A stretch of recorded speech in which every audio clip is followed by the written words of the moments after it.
हरियाणा की राजनीति इन दिनों बड़े ही दिलचस्प दौर से गुजर रही है। यहाँ की जनता ने पिछले 15 सालों में ईवीएम के जरिए अपने फैसलों से सियासी जमात को चौंकाया है।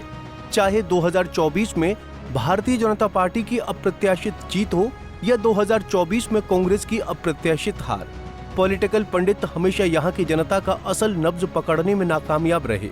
यहाँ की राजनीति के बारे में अब हम आपके सामने एक और दिलचस्प तथ्य प्रस्तुत करने जा रहे हैं, जिसे जानकर आपको भी काफी हैरानी होगी। यूं तो हरियाणा में कई सारी मान्यता और गैर मान्यता पार्टियां सक्रिय हैं, लेकिन असलियत में 5 राजनीतिक दलों को ही मुख्यधारा की पार्टियों में गिना जाता है। वो है भारतीय जनता पार्टी यानी बीजेपी, भारतीय राष्ट्रीय कांग्रेस यानी कांग्रेस, इंडियन नेशनल लोकदल यानी इनेलो, जननायक जनता पार्टी यानी जेजेपी और आम आदमी पार्टी यानी आप। इन 5 दलों में एक बात कॉमन है, वो है इनके प्रदेश अध्यक्ष का चुनावी राजनीति में फिसड्डी होना। आज इन 5 दलों में से किसी एक का भी प्रदेश अध्यक्ष किसी भी सदन का हिस्सा नहीं है। वो या तो चुनाव हार चुके हैं या लड़े ही नहीं। तो चलिए एक एक कर 5 दलों के प्रदेश अध्यक्ष की चुनावी राजनीति पर एक नजर डालते हैं, जिससे उनके राजनीतिक वजन पर भी अंदाजा लग जाएगा। कांग्रेस। सबसे पहले बात देश की सबसे पुरानी और हरियाणा पर सबसे लंबे समय तक राज करने वाली कांग्रेस की बात करते हैं। वर्तमान में कांग्रेस की कमान दलित समुदाय से आने वाले चौधरी उदयभान संभाल रहे हैं। उदयभान को राजनीतिक विरासत मिली है। उनके पिता भी 2 बार विधायक रहे, वो खुद 4 बार के विधायक हैं। लोकदल से राजनीति की शुरुआत करने वाले उदयभान 2005 में कांग्रेस में शामिल हुए और फिर भूपेंद्र सिंह हुड्डा के साथ हो लिए। हुड्डा के ही आशीर्वाद से वो 2022 में कांग्रेस के प्रदेश अध्यक्ष बने, लेकिन चुनावी राजनीति में ज्यादा कमाल नहीं कर सके। 1987 से लेकर अब तक 9 चुनाव लड़ चुके उदयभान 4 बार जीते और 5 बार हारे। 2024 में ना तो वो कांग्रेस की सत्ता में वापसी करा सके और न ही अपनी जीत सुनिश्चित कर सके। होडल सुरक्षित सीट पर 2019 के बाद 2024 में उनकी लगातार दूसरी हार हुई, लिहाजा अब उनके प्रदेश अध्यक्ष की कुर्सी पर भी खतरा मंडराने लगा है। भाजपा।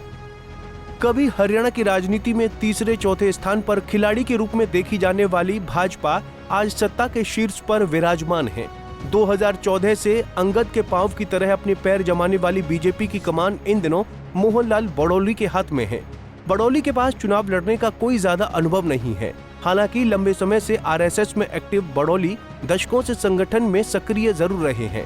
2019 में वो पहली बार चुनावी राजनीति में उतरे और सीट थी सोनीपत की राई, जो कांग्रेस का गढ़ मानी जाती थी। यहाँ से जयतीर्थ दहिया लगातार 2 बार जीत रहे थे, लेकिन इस बार उन्हें बड़ौली के हाथों शिकस्त का सामना करना पड़ा। इससे उनका पार्टी में भी कद बढ़ा और 2024 के आम चुनाव में बीजेपी ने सिटिंग सांसद रमेश कौशिक का टिकट काटकर सोनीपत से बड़ौली को चुनावी मैदान में उतारा, लेकिन यहाँ वो कांग्रेस के सतपाल ब्रह्मचारी से मुकाबला गंवा बैठे।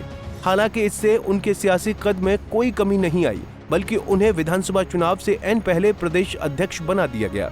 लोकसभा चुनाव हारने के बाद मोहनलाल बड़ौली ने संगठन के कामों का हवाला देते हुए विधानसभा चुनाव लड़ने से इनकार कर दिया। बड़ौली को उम्मीद थी कि पार्टी उन्हें राज्यसभा भेजेगी, लेकिन ऐसा हुआ नहीं। एक बार फिर उनके प्रदेश अध्यक्ष बनने की प्रबल संभावना जताई जा रही है। ऐसे में देखना होगा कि हाईकमान उन्हें किसी सदन का सदस्य बनाता है या उन्हें इसके लिए अगले चुनाव तक का इंतजार करना पड़ेगा। इनेलो। ठेठ हरियाणा की राजनीति करने के लिए जाने जाने वाली इंडियन नेशनल लोकदल लंबे समय से संघर्षों के दौर से गुजर रही है।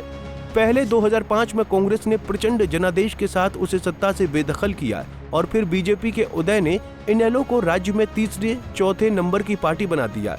फिलहाल इस पार्टी की कमान रामपाल माजरा के हाथ में है। लंबे समय से राजनीति में सक्रिय माजरा 3 बार के विधायक हैं। उनके सियासी करियर में जीत से ज्यादा हार के मौके अधिक है। माजरा की कमजोर होती सियासी जमीन का इस बात से अंदाजा लगाया जा सकता है कि हाल ही में हुए विधानसभा चुनाव में वो कलायत से उम्मीदवार थे, जहां वो चौथे नंबर पर रहे। 2024 में जब वो यहां से विधायक थे, तब बतौर निर्दलीय उम्मीदवार जयप्रकाश, जो कि आज हिसार से सांसद है, ने उन्हें हराया था। जेजेपी। साल 2008 में चौटाला परिवार में बड़ी फूट के बाद इनेलो से टूटकर बनी जेजेपी की कमान फिलहाल ब्रिज शर्मा के पास है। 2024 में अचानक तत्कालीन प्रदेश अध्यक्ष निशांत सिंह के पार्टी छोड़ने के लिए कांग्रेस में शामिल होने के बाद ब्रिज शर्मा को जिम्मेदारी दी गई। शर्मा 2019 का विधानसभा चुनाव जेजेपी के टिकट पर असंध से लड़े थे, जहां उनकी करारी हार हुई थी। आम आदमी पार्टी।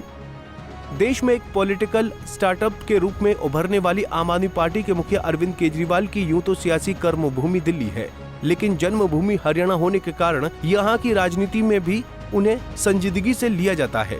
वर्तमान में पार्टी की हरियाणा इकाई की कमान डॉक्टर सुशील गुप्ता के हाथ में है, जो कि पूर्व में राज्यसभा सदस्य रहे। 2024 के आम चुनाव में उन्होंने बतौर इंडियन गठबंधन उम्मीदवार कुरुक्षेत्र से चुनाव लड़ा, लेकिन बीजेपी के नवीन जिंदल के हाथों चुनाव हार गए। बताया जाता है कि वो जींद से विधानसभा चुनाव लड़ने के मूड में थे, लेकिन कांग्रेस से गठबंधन नहीं होने के कारण उन्होंने पैर पीछे खींच लिया। गुप्ता फिलहाल किसी सदन के सदस्य नहीं है। बहरहाल इन पांचों प्रमुख पार्टियों के प्रदेश अध्यक्ष के अब तक के सियासी सफर को देखकर साफ पता चलता है कि इनका कोई अपना जनाधार नहीं है। ये बिल्कुल अपनी पार्टी के शीर्ष नेताओं के लिए यशमैन के तौर पर काम करते हैं, इसलिए उन्हें जीत या हार से कोई ज्यादा फर्क नहीं पड़ता।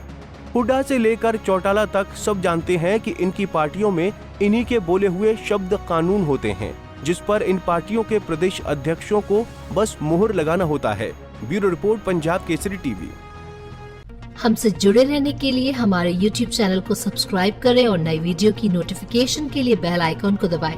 अगर आप ये वीडियो Facebook पर देख रहे हैं तो लाइक जरूर करें और ज्यादा से ज्यादा शेयर करें। धन्यवाद।